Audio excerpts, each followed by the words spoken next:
예, 본문을 일부러 이렇게 12절로 끊었습니다. 이제 그 다음 본문은 베드로의 그 설교, 복음 전함으로 이어지게 되기 때문입니다. 그래서 왜 이런 일이 일어났고 어떤 그 전체 본문에서 무엇 때문에 이렇게 설교로 곧바로 이어지게 되는가를 이 본문에서 이해하는 것이 가장 중요합니다. 보시면은 낮 3시 정도 되겠죠. 기도 시간에 맞춰서 베드로와 요한이 예루살렘 성전으로 올라갔습니다. 그런데 여기 보면 태어나면서부터 못 걷게 된 사람들이 메고 왔다 이렇게 되어 있죠, 그죠? 그래서 메고 온 목적이 성전에 드나드는 사람들에게 구걸하게 하기 위해서 사람들을 메고 왔죠. 그래서 이제 구걸을 시작하려고 하는 그 시기에 베드로 요한이 마침 성전에 들어가면서 그와 만나게 됩니다. 그때 베드로와 요한이 그를 주목하여 보면서 이 사람을 오른손을 잡아 일으키고 걷게 하고 너무 유명한 사건이죠. 그리고 이 사람이 이제 그 다리와 이 모든 곳에 발목에 힘을 얻고 뛰면서 하나님을 찬양하고 그렇게 됐다는 이 본문의 내용입니다. 이 본문의 내용을 바탕으로 볼 때 사람들이 진짜 이렇게 우리가 글을 읽어서 그렇지만 심히 놀랍게 여긴다는 것 여기 나와 있죠. 심히 놀랍게 여기며 놀라니라. 진짜 놀랐다는 거예요. 그냥 완전뱅이가 일어났으니까. 그리고 하나님을 찬양하고 구걸하는 소리가 아니라 이 사람 입에서 비로소 하나님을 찬양하는 소리를 들으니까. 그리고 그 사람이 베드로와 요한을 따라가서 막 붙잡고 이렇게 감사를 전하려고 하니까 백성이 더 놀란 거예요. 그때 베드로가 바로 보인 반응이 무엇입니까? 왜 나를 주목하려고, 왜 우리를 주목하느냐? 이것을 일으키는 하나님이신데 라고 곧바로 이 영광을 하나님께 돌림으로써 이 이제 말씀을 시작합니다. 이제 초대교회에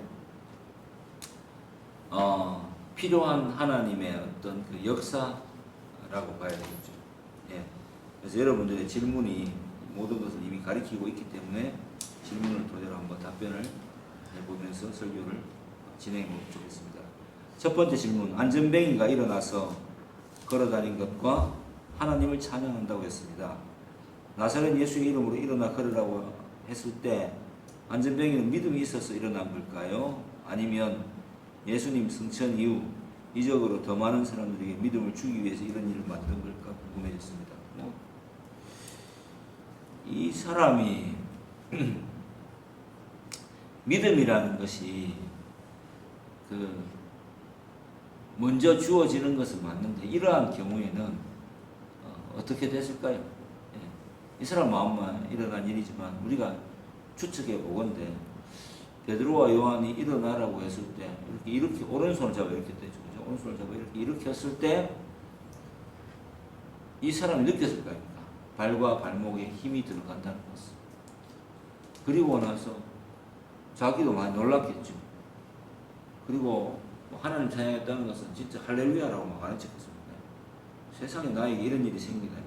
막 그런 마음으로 막 외치면서 뛰면서 달리기도 하고 하면서 베드로와 요한을 막 붙잡고 막 감격을 해서 감사를 전하려고 막 했지 않겠습니까? 그러면 당연히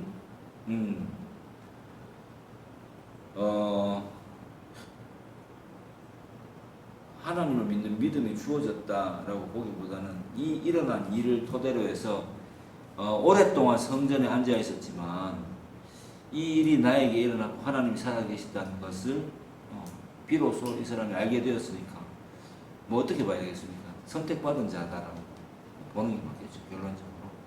그리고 그가 비로소 하나님의 부르심에 응해서 자신이 먼저 그 표적으로, 믿음의 표적으로 사용된 것을 알게 되었다. 이렇게 볼 수 있을 것 같습니다.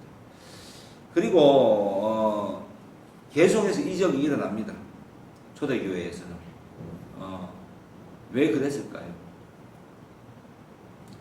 성전 중심으로 지금 신앙생활을 하지만 이 성전, 이 헤롯 성전이라고 그러죠. 이 성전에 하나님이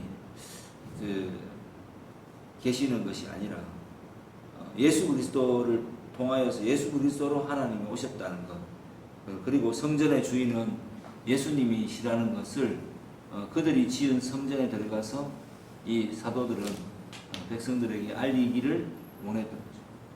네. 그래서 성전에 뭐 따로 모여서 예배드리는 것도 하지만은, 그래서 성전에 정한 기도 시간에 올라가서 역시 그들의 관습에 따라서 기도를 하는 것을 볼 수가 있습니다. 그 과정 속에서 예수가 그리스도이시다라는 것을 전하고, 또 그 모인 사람들이 또 일상생활 속에서 계속해서 서로 한 마음으로 기도하고, 또 성령을 기다렸고, 이제 그 성령이 오셨고 성령을 받고 반복적으로 계속 이적이 일어나는 것을 볼 수가 있죠. 이 이적의 가장 중요한 면은 무엇이겠습니까? 교회를 세우는 거죠. 이제 성령의 시대를 갖고 성전이 각 사람의 마음 가운데 성령의 전, 우리 마음 가운데 이제 성전이 들어오셨고, 그리고 예수님이 성전이시니까 또 승천하셨고, 그 성전된 사람들이 모여서 교회를 이루어야 되고, 이제 눈에 보이는 가시적인 성전은 더 이상 그 성전이 아니다라는 것을 알려주는 그런 일들 때문에 이러한 이적이 필요했다. 그래서 하나님께서 주권적으로 이적을 일으키셨다, 이렇게 봐야 되겠습니다. 두 번째, 3장의 사건은 하나님의 기적이 예수님을 통해서만 가능하다는 것일까요? 그렇죠. 예수의 이름, 그 예수의 이름이라는 것은 그 이름의 권세를 말합니다. 그래서 그 이름의 권세, 그 이름을 부를 때, 그 이름의 그 이름으로 기도할 때, 이제 모든 것이 예수의 이름 안에서 가능하다라는 것을 언급하고 있는 거죠. 우리가 예수님의 이름으로 기도합니다라고 한국말은 그렇게 하지만 영어로는 뭐예요? In Jesus name, amen. 예수님 이름, on이 아니고 in이죠, 그죠? 그 예수님의 이름 안에 모든 권세가 있음을 우리가 고백하면서 아멘이라고 기도를, 간구를, 감사를 마칩니다. 그래서 예수님 이름 때문에 모든 것이 가능해지는 거죠. 그래서 예수의 이름을 찬양하기 위해서 기적을 일으키시죠. 볼 수 있게 오신 이는 하나님이니, 볼 수 있도록, 우리가 볼 수 있도록 오신 하나님은 바로 예수님이시기 때문에. 그래서 제가 늘 저번에도 이야기했지 않습니까? 기독교는 예수님이 신이다라는 것을 고백하는 종교입니다. 예수님이 하나님이시다라는 것을 고백하는 종교입니다. 눈에 보이지 않는 하나님께서 눈에, 우리의 눈으로 볼 수 있도록 2000년 전에 이 땅에 오셨고, 그 많은 이들의 따르는 제자들을 통해서 먼저 하나님이심을 나타내셨고, 십자가와 부활을 통해서 또 확증하셨고, 그리고 제자들 마음속에, 그 증인의 마음속에 성령을 부어주심으로써 완전한 이 뭐라 해야 되겠습니까?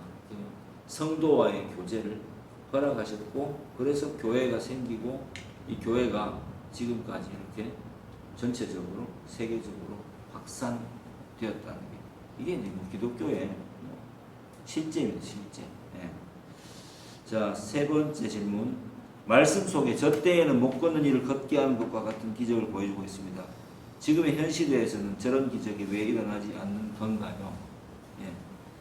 말씀이 들어가지 않은 곳에서는 아직도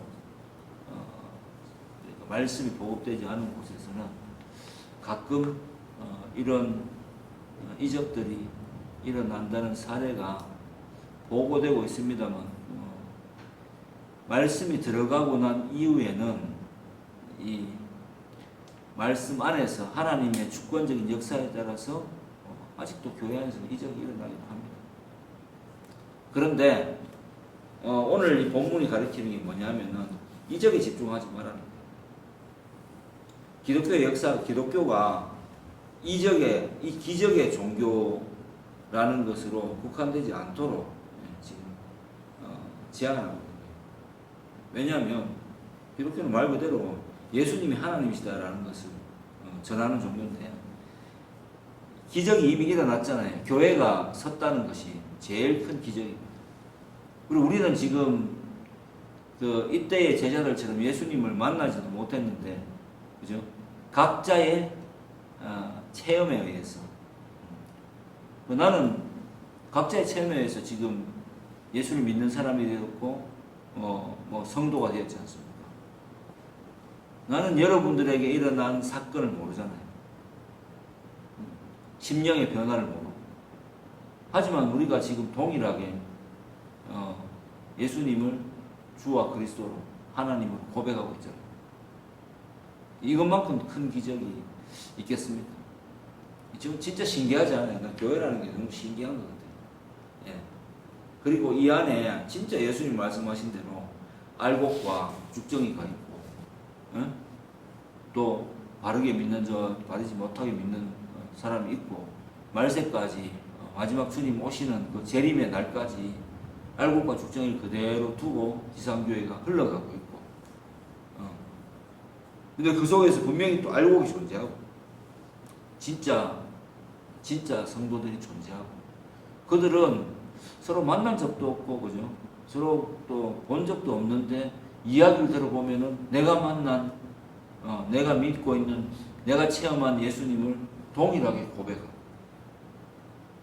예. 이게 바로 현대의 기적 아닐까요? 예. 무려 2000여 년을 넘게 이 일이 일어나고 있는, 이것만큼 더 큰 기적은 저는 없다고 생각합니다. 그래서 칼빈도 그런 말을 했어요. 이 이적에 주목하는 것이 아니라 이 이적을 통하여서 예수님이 주님이시다라는 것을 강력하게 증거하기 위해서. 왜냐하면 말씀 잔치였잖아요. 구약 성경이 있었고 이스라엘인들에게는 성전이 있었고 성전 안에서 제사가 계속 드려지고 있었고, 그것도 성경을 두루마리인 성경을 가르치는 학자들까지도 있었고, 율법의 학자도 있었고, 성경 학자들이 있었고, 회당에 모여서 그죠? 강론하고 배우고 그렇게 했는데도 불구하고 실질적으로 오래된 이 약속, 예수님을 하나님이시다라는 것을 가리키는 그 약속 하나도 알아보지 못하는 이 시점에 온전하게 예수가 그리스도이시고 하나님이시다, 기다려 메시아이시다라는 것을 진짜 그 시대의 평범한 사람들을, 그죠? 를 통해서 사도가 되게 하시고 이적을 일으키시고 성령을 부어주시고 그리고 안전뱅이를 또 일으키시고 하는 기적이, 예수님이 마치 그 베데스다의, 그죠? 오래된 그 베데스다 못에서 38년 된 병자를 이렇게 세우신 것처럼 이 예수님의 권능이 제자들에게도 동일하게 주어져서 지금도 예수님이 승천하시지만은 성령으로 오셔서 살아계시다는 것을 제자들로 하여금 일으키게 하셔서 역사하시는 모습을 볼 때 많은 사람들이 놀라면서, 아 진짜 우리가 다니는 이 성전이 진짜 성전이 아니라 오랫동안 약속하신 그 말씀의 그 실체가 예수님이 바로 성전이요 메시아이시구나 라는 것을 깨닫게 됐다는 것이 이 사도행전의 주제입니다. 얼마나 놀랍겠어요. 그런데 우리는 보통 보편적으로 오늘처럼 이렇게 질문하죠. 왜 이 시대에 일어나지 않을까? 일어날, 굳이 이것이 아니라도 예수님을 믿게 되니까. 심지어는 죽음 앞에서도, 그죠? 죽음 앞에서도 순교의 시점에서도 예수님을 주님이라 고백하는 것을 두려워하지 않으니까 그런 사람들이 실제로 역사 속에서 있었으니까 더 이상 그러한 기적이 일어나지 않아도 되니까 하나님 주권적으로 그것을 멈추신 거죠.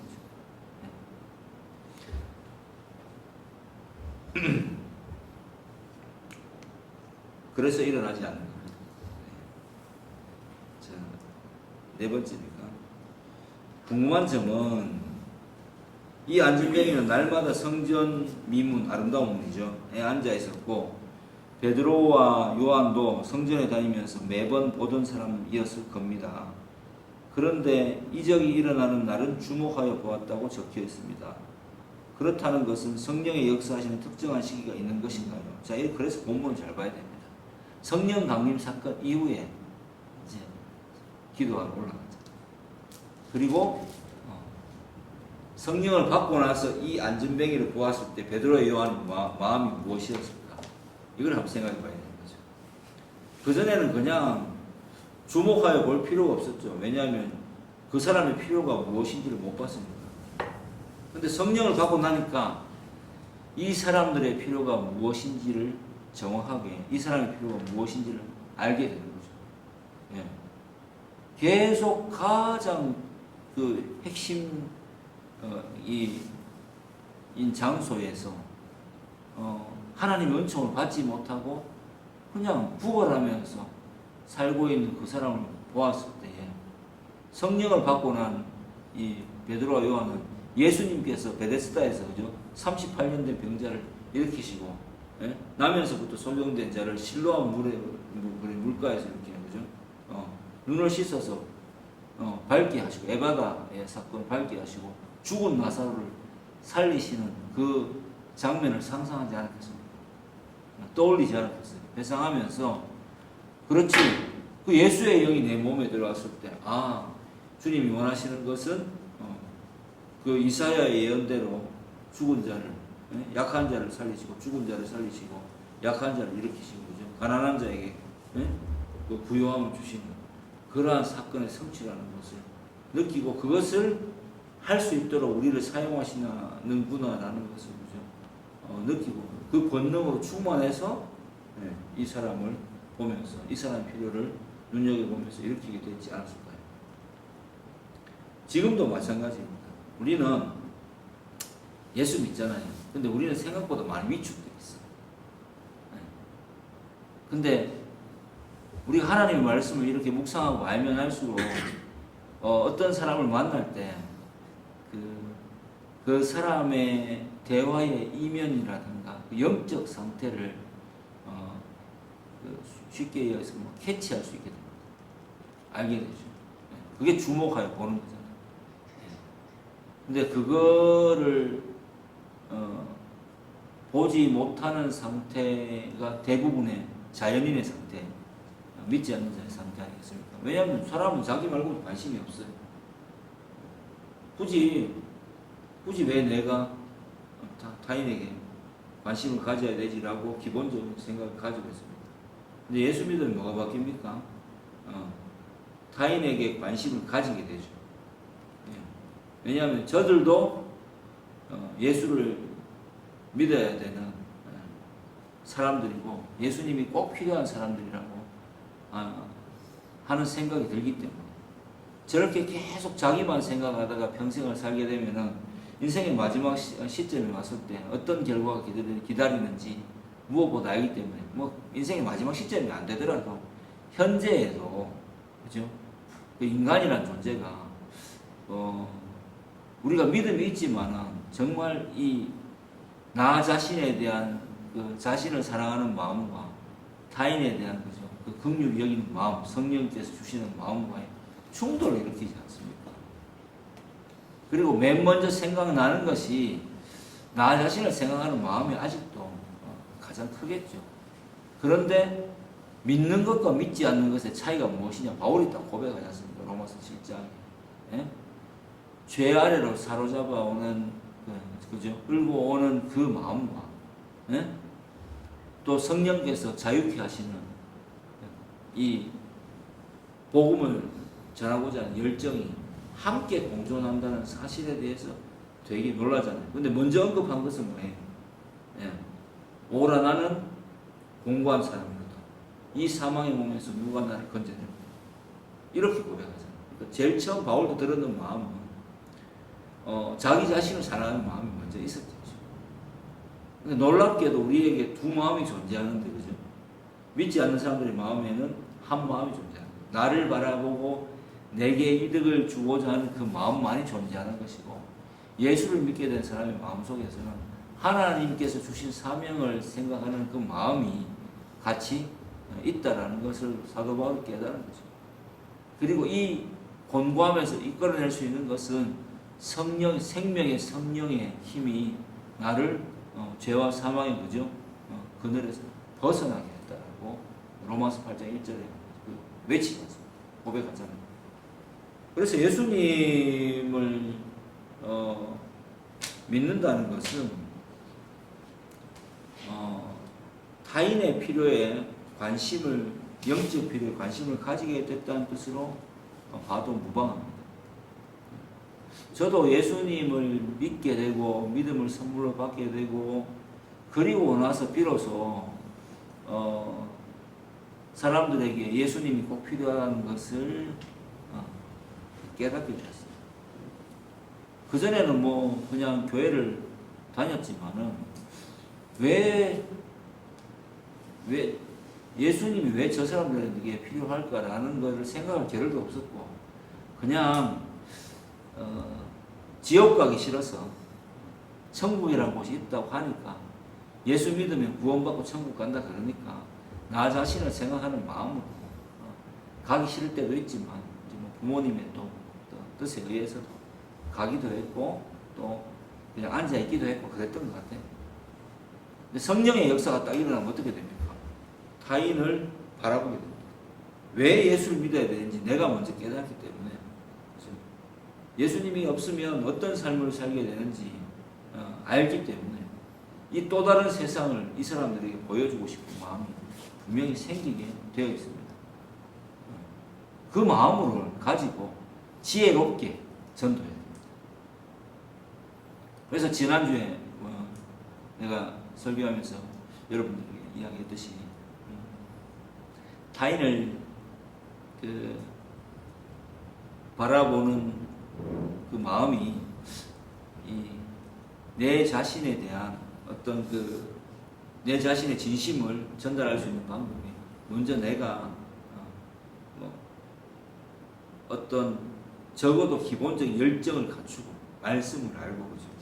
그리고 내 자신이 좀 이렇게 복음의 확실한 그 메시지를 간직하게 될 때 이제 시작할 수 있게 됩니다. 그리고 타인과의 관계성 속에서 그 사람이 나를 좋아하고 받아들이기 시작할 때 이 이야기를 시작할 수 있다라고 여러분에게 설교했지 않습니까? 그죠? 네. 그렇게 봐야 되겠죠. 그러면 그 밑에 있는 베드로와 요한이 그 안전뱅이를 주목한 것은 성령님의 역사하심이 있을 것 같은, 이 사람에게 예수의 이름으로 명함이 일어설 수 있을 것 같은 어떠한 느낌이 있어서 주목을 했던 것일까요? 라는 데 대한 대답이 되겠죠. 예. 성령을 받으면 당연히 우리가 전도하고 싶어지게 됩니다. 예. 그리고 좀 충만해질 때, 우린 지금 성령 받았잖아요. 성령의 충만함이 내 마음속에 있을 때 계속 복음을 전하고 싶은 거죠. 이 마음에 사로잡히게 됩니다. 왜냐하면 보이거든요. 그런데 함부로 예수 천당 부신 지옥이라는 거죠. 서울역 앞에서의 그런 짓을 하면 안 됩니다. 네. 말은 맞죠. 하지만 그 말을 할 수 있을 정도로 내가 그 정상적인 모습과 사람들의 호감을 이끌어내 줘야 되는 거죠. 다짜고짜 가가지고 내 눈에 불쌍한 거지. 그래서 예수 믿어야 됩니다라고 그죠. 옛날에는 예수전도단 할 때 길거리 전도 기도하고 2인 1조로 짝지어 가가지고 막 가서 예수 믿어야 됩니다라고 했을 때도 역사는 분명히 일어났었어요. 그런데 지금은 또 그런 시대는 아니잖아요. 종교 해체 시대에 우리가 살고 있어요. 대구 경북에 있는 암자들이 엄청나게 지금 줄 펴가고 있습니다. 오히려 점집이 더 잘 돼. 젊은 사람들이 더 이상 절에 가지 않습니다. 그래서 산속에 있는 암자들은 먹고 살기가 너무 어려워요. 줄 펴가고 있다. 교회보다도 더 심하다고 합니다. 그런 종교 해체의 시대에 살고 있다. 교회가 지금 뭐 안 되고 뭐 사람들이 모이지 않고 이게 더 중요한 시대가 아니라 종교 자체가 해체되고 있다. 그리고 심리학이라는 이 거대 그죠 그 종교라고 해야 될 것 같아요. 진짜 이게 들어오면서 자기 자신에 대한 관심도가 굉장히 올라간 시대에 지금 우리가 살고 있어요. 그래서 자기 자신을 탐구하고자 하는 마음이 어느 때보다도 큰 시대에 우리가 살고 있어요. 진짜 우리도 그렇잖아요. 뭐 MBTI 보면서 내가 어떤 사람인지 되게 궁금하고 그리고 거기에 자꾸 또 끼워 맞추려는 거죠. 성향이 있는데 그렇게 또 얼마 살다가 또 진짜 검사해 보면 성향이 변했다. 성격 유형이 그죠. 변한 거죠. 유형이 좀 변하거든요. 그래서 자기가 원하는 모습이 어떤 모습인가를 결국은 찾지 못하게 됩니다. 그리고 MBTI 검사에서도 이야기해요. 이거는 현재에 대한 이야기를 하는 거지. 현재 이렇다라는 유형들 16가지 유형 안에 내가 들어간다는 이야기지. 이게 나를 특정짓지는 않는다고 이야기해도 사람들은 그거를 잊어먹어요. 그리고 자기 자신을 거기에다 자꾸 국한시키고 싶어 합니다. 거의 T보다는 F의 성향을 가진 사람들, 소위 말해서 MBTI에서 훨씬 더 하죠. 그리고 자기 자신을 어떻게 뭐라고 해야 됩니까? 정형화시켜버려요. 그런 시대에 살고 있죠. 극도로 자기에 대한 관심이 높아진 시대에 살고 있습니다. 이거는 무엇을 말할까요? 반증하자면 진짜 예수님이 필요한 시대에 살고 있는 거예요. 예수를 믿어야 되는 시대에 살고 있는 겁니다. 왜냐하면 세상의 학문으로는 인간이라는 존재에 대한 정의를 할 수가 없어요. 우리가 맨날 고백하잖아요. 하나님은 거룩 하십니다. 나는 하나님께 지음받은 존재입니다. 그리고 나는 성령 받고 하나님의 자녀가 된 사람입니다. 그리고 내 마음속에는 이웃을 사랑할 수 있는 거죠. 마음이 생겼고 그것을 실천하는 성도가 되었습니다. 라고 예배 때마다 고백하잖아요. 이게 그 말이야.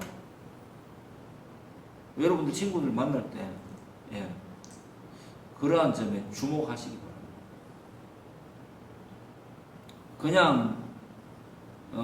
그냥 이 사람들이 왜 이렇게까지 자기 자신을 알고 싶어하고 집중하고 그죠? 할까라고 바라보면 제일 잘 보여요.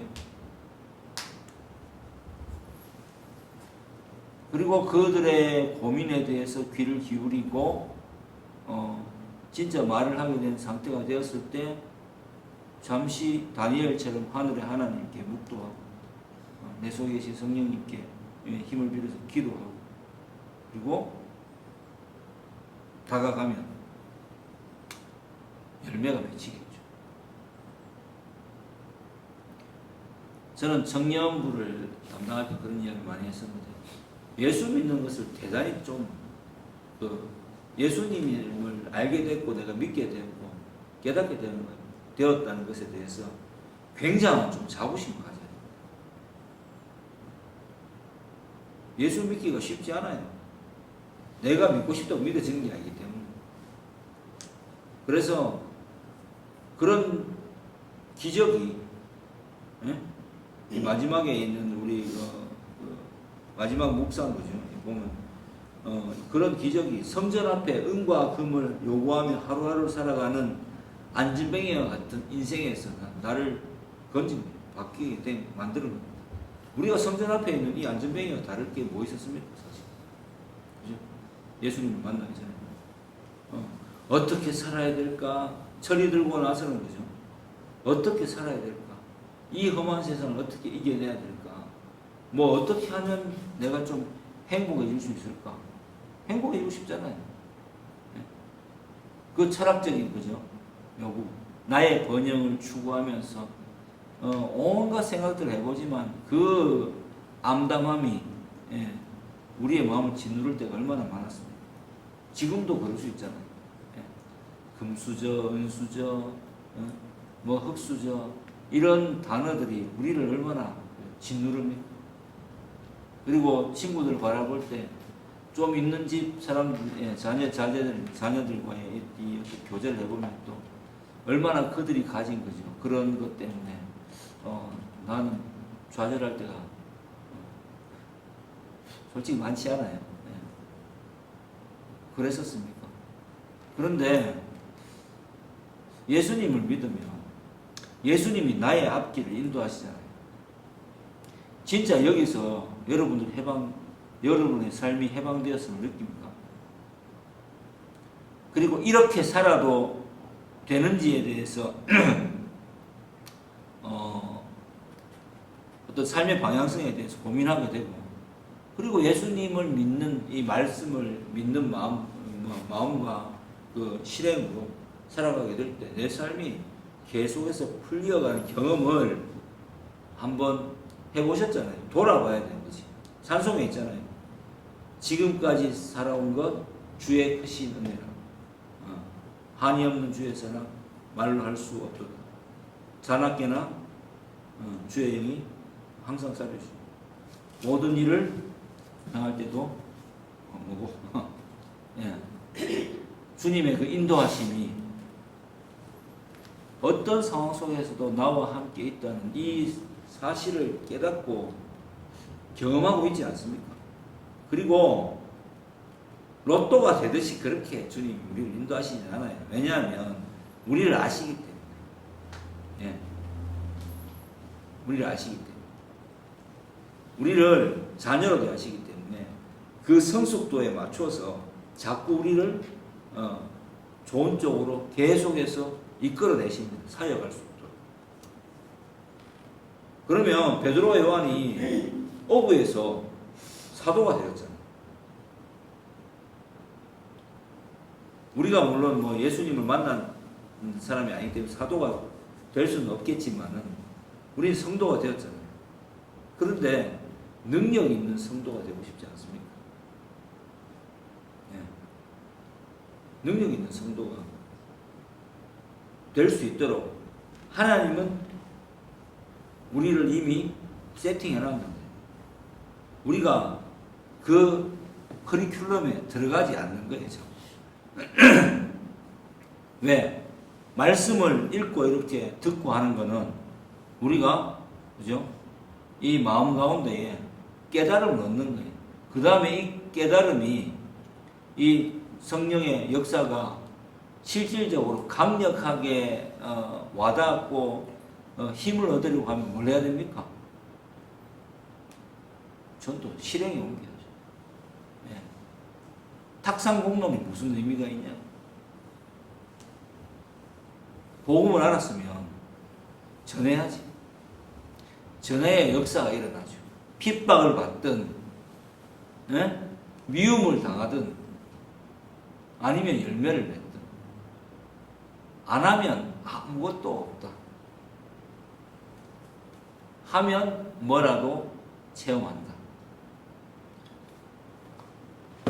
마태복음 24장으로 한번 가볼까요? 주님이 말씀하셨잖아요. 이미 이런 일이 있을 거라고. 자,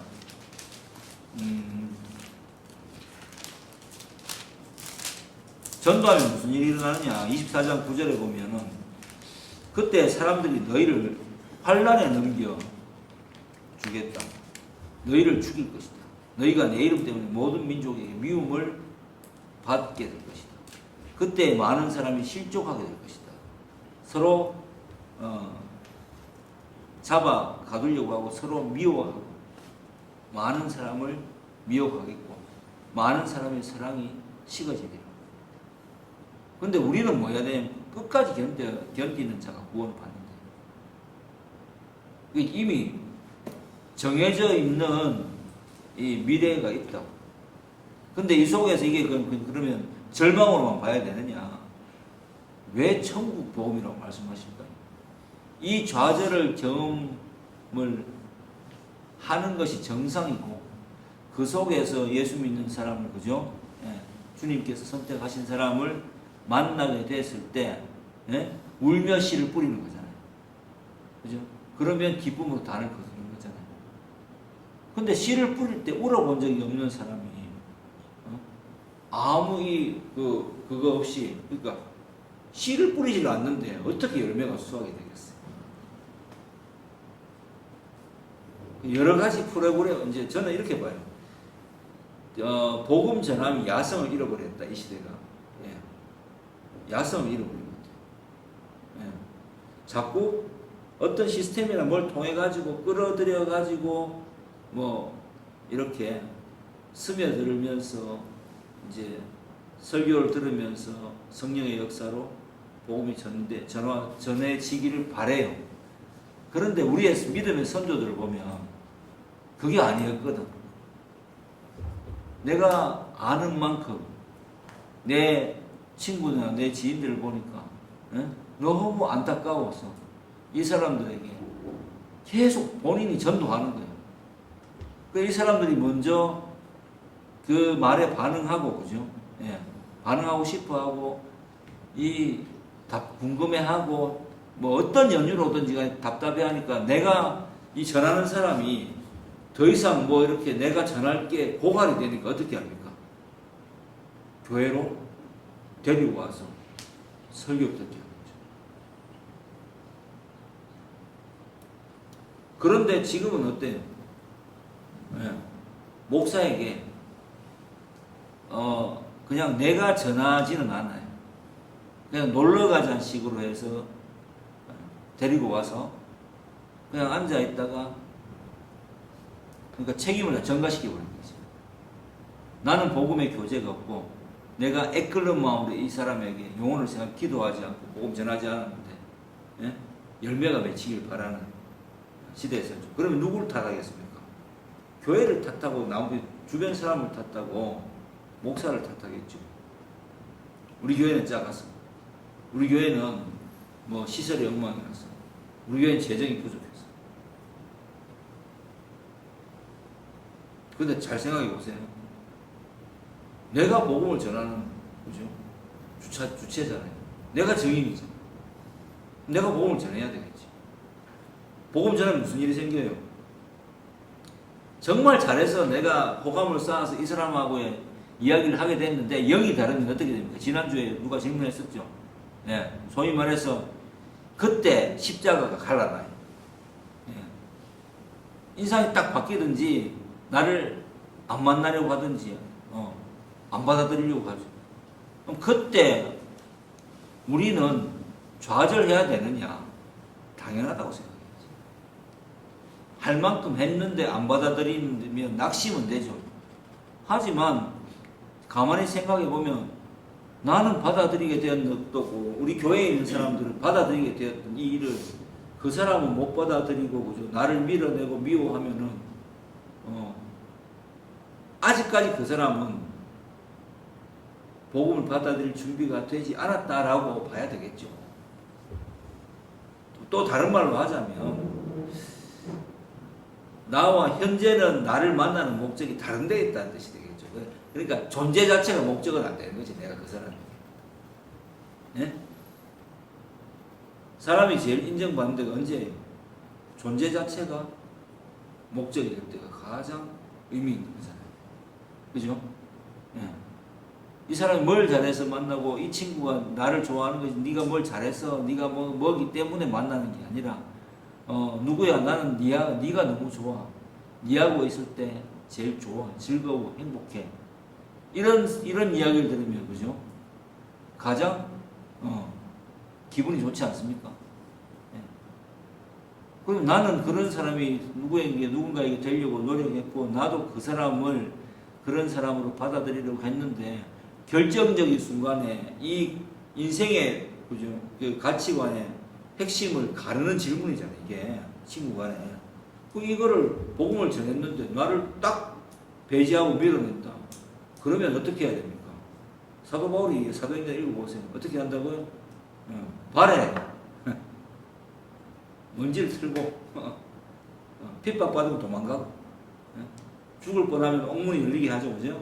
핍박받으면 도망가야 되는 거고, 제일 처음에 사도 바울이 어떻게 됩니까? 광주리로 달아서 내려갖고 도망가서 아라바 가면 복음 전하니까 이게 미쳤나 하죠. 잡으러 가다가 헷가닥 돌았나 이러면서 죽이려고 하니까 도망갔잖아요. 그리고 뭐 주님 말씀 그대로 마태복음의 말씀 그대로 예. 미워하면 미움 받아야죠. 그동안 그렇게 좋았었는데 이 말을 하면 미움 받는다. 그럼 미움 받아야지. 나는 그의 필요에 집중해서 정말 내가 믿는 예수를 나는 이 사람을 너무 좋아하고 했기 때문에 전해줬는데 이 사람이 나를 강력하게 거부한다. 그럼 내 존재 자체를 거부하는 거잖아. 그리고 놀기 위해서 만난다. 그죠? 그런 모임이 수두룩하잖아. 그 속에서 나의 친구를 찾고 진짜를 찾는 거잖아. 젊을 때는. 맞지 않아요? 다 친할 수는 없잖아. 안 친한 사람을 미워하라는 이야기가 아니고 정말 친하게 되었을 때 그 사람에게 복음을 전하고 있냐고 제가 물어보는 거예요. 정말 친하게 되었을 때.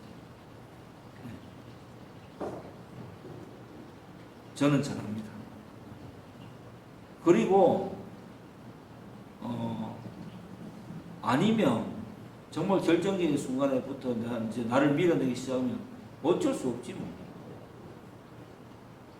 그건 내가 하는 일이 아니잖아. 내가 하는 일은 뭐예요? 증인되는 일이거든. 네. 그래서 이 복음을 전한다는 것, 현대에 있어서 기독교인이 된다는 것, 그리고 제자 된다는 것은 그런 것이라고 여러분에게 알려주고 싶습니다. 예. 야성을 가지십시오. 적어도 내가 너를 위해서 기도하고 있다. 뭐 그러면 내한테 물어보겠죠. 네가 믿는 하나님은 어떤 분이니? 예수님은 어떤 분이고? 나도 좀 나를 위해서 기도해 줄 수 있겠나? 이런 사람이 생기고, 그죠? 뭐 그 사람이 더 알고 싶다 그러면 그때 교회 데리고 오는 겁니다. 그럼 뭐 부끄러울 일이 있겠어요? 나는 내가 가장 소중하게 생각하고 내 믿음을 근원지인 이 교회에 함께 참석해서 내 옆에 앉혀놓고 한번 예배 드려보세요. 말씀 들으면서 내가 전하지 못한 것을 목사님이 다 해준다고 생각하고 한번 같이 앉아 있어 보세요. 그 심정이 어떤지 기도하게 될 겁니다. 제발 주님 저보다도 이 친구를 믿게 해달라고 기도하게 될 겁니다. 그리고 이 친구를 그러니까 좀 축복해 달라고 기도하게 될 겁니다. 우린 전도를 반대로 하고 있어. 교회 데리고 오면은 근데 우리 교회가 너무 작아서 어떡하지? 나 부끄러운데 이는 너무 좀 그지. 그래서 이 사람 때문에 안 될 것 같은데 그게 아닌 거지.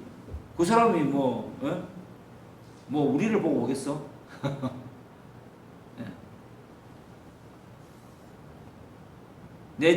나를 보고 오겠지. 나를 보고 왔을 때 이 상황이 어떠하든지 간에 이럼에도 불구하고 내 친구는 정말 나를 위해서 이렇게 기도하고 있고 이 교회를 그렇게 소중하게 생각하는구나 라는 생각을 갖게 되면 도대체 여기에 뭐가 있길래 이렇게 돼서 부흥의 역사가 일어나는 겁니다. 출발점을 잘 가져야 돼요. 베드로와 요한이 이 안전뱅이와 어떻게 됐다는 것이 뒤에는 없습니다. 하지만 이 사람은 분명히 성도가 되었겠죠. 안 그래요? 진짜 성도가 되었겠죠. 변화받았겠죠. 그리고 자기에게 일어났던 일을 계속해서 전하고 다녔겠죠. 간증하고 다녔겠죠. 우리 역시도 마찬가지로 이러한 일에 있어서 복음 전하는 일에 있어서 다시 한번 생각해야 될 때입니다. 마지막 이 묵상 내용처럼 안전뱅이였던 성전 미문에 앉아있던 그죠? 교회를 다니면서도 복음의 진수를 모르고 항상 위축되어 있었던 그런 나를 이제 하나님 앞에서 결단하고 바뀌어야 바꾸려해야 될 때입니다. 변화해야 될 때. 어느 순간에든지 간에 내가 평생을 살아가면서 미움받을 용기를 가지시기 바랍니다. 예수 믿고 복음 전하면 사람들과 헤어지기도 합니다. 사람들이 미움 당연히 받습니다. 주님이 말씀하셨잖아요. 미움 받는 거. 근데 그 미움 받는 것이 지난주에 이야기했는 것은 나의 요인 때문에 미움 받으면 안 된다고.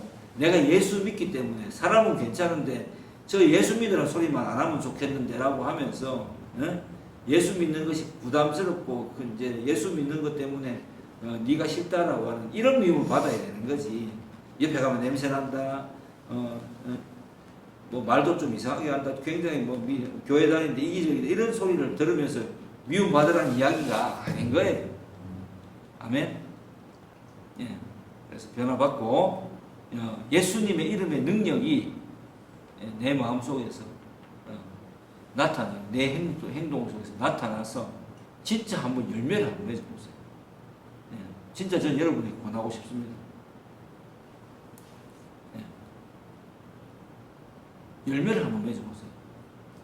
저도 열매라고 생각했는데 거의 다 떠나고 없네요.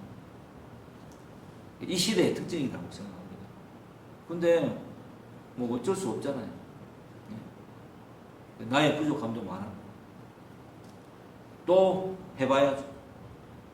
그게 내가 태어난 이유고 하나님이 나를 이 시대에 이 땅에 이곳에 존재하게 한 이유입니다. 복음 전함의 속도를 늦추지 않고 그리고 간절하게 열매를 바라고 시도해 보세요. 마치 우리는 어떻게 신앙생활을 하느냐면 마지막으로 예를 들자면 그런 거예요. 유튜브를 보면서 저렇게 하면 그 실력이 느는 거구나. 그리고 실제로 해보지는 않아. 그리고 그 다음 단계로 심호학습으로 넘어가. 한두 번 찔끔 해보고는 지레 겁을 먹고 힘들어서 안 한다 그래요. 그리고 또 다음 심화 단계로 넘어가다가 뭐라고 하냐면 이건 내하고 안 맞다 그래. 이 운동은 내하고 안 맞습니다라고 하면서 또 다른 것에 관심을 가지는 거하고 우리의 전도가 다를 바가 현대인의 전도가 다를 바가 뭐 있느냐. 그러니까 야성이 없는 거예요. 전투력이 없다. 훈련 받았는데 실전이 없으니까 훈련을 써먹지를 못하는 거지. 악기를 부는데 합주를 해본 적이 없으니까 박자 맞추는 게 두려워서 공연을 해본 적이 없다. 한 공연이 떠오르네요. 우리 저기 앉아있는 우리 한 청년이 정말 콩쿨에서 입상하고 나서 자기 고등학교에 가가지고 그때 기억나? 불었는데 완전히 망했어요. 소리도 제대로 안 나오고 삑사리가 나고 난리 났었어요. 그리고 나서 그때 느낀 게 엄청나게 많았겠지. 뭐 진짜 망신 그런 망신이 없어서 스스로가 생각해도 어설프고 연습할 때 분명히 잘 됐을 거예요. 그런데 제대로 안 됐어. 그리고 나중에는 또 제대로 해가 갔지, 그지? 그때는 어떤 평가를 듣느냐면은 이 학교가 낸 자랑스러운 선배로 또 걸렸어요. 걸렸지? 자랑스러운 우리 선배라고 또 걸렸어요. 공연을 한번 하면서 완전 말아먹어 본 거예요. 그때의 경험이 얼마나 크겠습니까? 프로가 되어서 그런 경험하면 되겠습니까? 방송사고 나버리면 잘못하면 이 바닥 퇴출이야. 근데 계속 길거리 공연도 하고 버스킹도 하고 방송도 하고 그렇게 하면서 실력을 쌓았잖아요. 그리고 좀 사람들에게 비난도 받아봐야 되는 거죠. 그런 야성이 현대 기독교인들에게 있냐고 물어보고 싶습니다. 예수 믿으라고 했는데 내 친구가 정말 난 친하게 지내고 예수님 꼭 필요하다고 해서 전했는데 나는 이제 그런 이야기 내 앞에 하지 말라고 하면 알겠다 나도 니하고 그러면 이제 안 볼란다라고 할 수 있는 그런 용기는 있어야 되는 거 아니야. 그런 야성이 있어야지. 주눅들 필요가 없잖아. 오케이? 예. 한번 제발 예수 믿는 성도인데 본인이 안 하면서 누구를 탓할 필요는 없는다. 본인이 전해봐야지. 그래서 집에 돌아와서 왜 내가 거절당했을까? 왜 내가 이런 평가를 받을까? 자기 자신을 또 돌아보고 기도하고 또 재무장해서 또 다시 나가야지. 그리고 또 나가서 만나서 또 복음 전해야지. 그렇게 하지 않는데 무슨 교회에 뭐 부흥의 역사가 일어나겠다고. 맨날 성경 공부한다고 부흥되나? 머릿속에 그냥 지식만 가득한데. 예? 결국은 그거 가지고 뭐 하느냐면 자기는 하지도 않으면서 예. 그럼 뭘 원망합니까? 교회를 원망하고 조직원을 원망하고 목사를 원망하고 그동안 이제 하지 않은 세월을 원망하지 않고 남을 원망하고 더 이상 여기 있다가는 그러니까 내가 이제 대체품으로 내놓은 거 있잖아. 그걸 전문용어로 헌금이라 그러나 좀 시니컬하게 제가 이야기하는데 복음을 전하고 감사한 마음으로 헌금했는 거에 대해서 왜 그거에 대해서 내 거였다고 생각하는지 난 그게 이해가 안 가요. 복음을 전하고 그 받은 은혜가 감사해서 헌금했잖아. 그러면 계속 그렇게 나가야지 하나님께서 재정적으로 채워주시는 겁니다. 복음을 전하지는 않고 헌금으로 대체하고 땜빵을 했기 때문에 아무 일도 일어나지 않았는데 그걸 남 탓으로 돌리고 그거에 대해서 짓거라고 돈은 또 아까 이렇게 방송하기 적나라하다 그죠? 예. 보통 그렇지 않아요. 예. 거기서 제일 잘못된 건 뭘까요? 복음을 전하면서 안 되던데라고 끝났다는데 문제가 있는 거예요. 자기를 고치지 않았잖아요. 자기를 들여다보지 않았잖아요. 지가 제일 불쌍한데 남을 자꾸 불쌍하다고 생각했는데 문제가 있지 않습니까? 한번 여러분 지나간 세월을 잘 생각해 보세요. 그죠? 예. 알면 그러면 알기 때문에 나는 저렇게 되지 않을 거야. 나는 저런 모습이 되지 않을 거야라고 하면서 예? 그렇기 때문에 나는 애초에 이런 시도 자체를 안 할 거야라고 하면서 이런 시도를 하면은 괜히 내가 완전해지지 않은 상태 전하게 되면은 예? 망신당하고 그럴 거야 할까봐 안 하는 거면서 잘 포장해가지고 예? 괜히 이렇게 내가 시도하다가 주님 이름 욕먹는다 이렇게 생각한다. 주님 이름은 원래 욕먹어요. 예. 예수 이름은 원래 욕을 먹어요. 완전히 그죠? 높임을 받든가 욕을 먹든가 둘 중에 하나가 딱 정해져 있어요. 그게 내 행동 때문에 그렇지 않을까라고 지레지지 그럼 염려해서 복음을 전하지 않았다면 그런 염려는 하지 마세요. 어차피 나는 원래 부족해요. 완전한 사람은 될 수 없어.